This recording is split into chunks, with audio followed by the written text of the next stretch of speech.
ওই ওপরওয়ালারে যদি পাইতাম না, তাহলে জিজ্ঞেস করতাম, মানুষ বানাইছো ঠিক আছে, মেয়ে মানুষ কেন বানাইছো? হ্যাঁ, মেয়ে মানুষ বানানোর কি দরকার ছিল? মেয়ে মানুষ আসলে একটা জিনিস তুমি বানাইছো ওপরওয়ালা, যার সাথে হাজারটা অন্যায় করা যায়, যারে ফুটবলার নতুন আখ্যানো যায়, কোনো কিছু বলার কিছু নেই। মানুষ তো এমনও বলে যে মেয়ে মানুষ জন্ম নিলে নাকি মাটি কাঁপে ওঠে, যে মেয়ে মানুষ জন্ম নিচ্ছে মাটিতেও নাকি ভয় পায়। তাই রে, পরিচয় আছে তো, কারোর মেয়ে, কারোর বউ, ওই ছেলে মেয়ের মা, এর থেকে বড় পরিচয় কি চাও? এতটুকুই তো যথেষ্ট।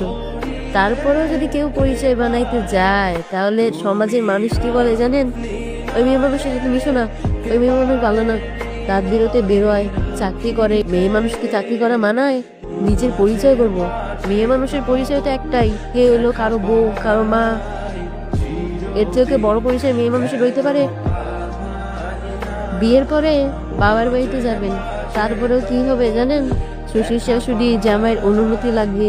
যদি তারা অনুমতি দেয় তাহলে যাইতে পারবেন, না হলে যাইতে পারবেন না। তারপরে ধরেন কান্না করবেন, পারবেন কান্না করবেন, তাতে কোনো সমস্যা নাই। বালিশে মুখ গুজে কান্না করবেন, সংসারের সমস্ত কাজ করবেন, কান্না করতে পারেন, সমস্যা নেই। কিন্তু এই যে মুখটা আছে না, মুখে সব সময় মধুর মধুর কথা বলবেন, আর একটা সুন্দর হাসি রাখবেন, চোখের জল যেন কেউ দেখতে না পারে।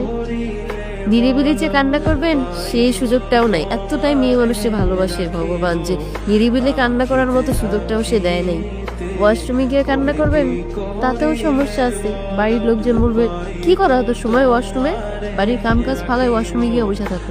সবসময় মনে রাখতে হবে তুমি কি, তুমি হচ্ছে একজন মেয়ে মানুষ। এটাই তোমার সব থেকে বড় পরিচয়।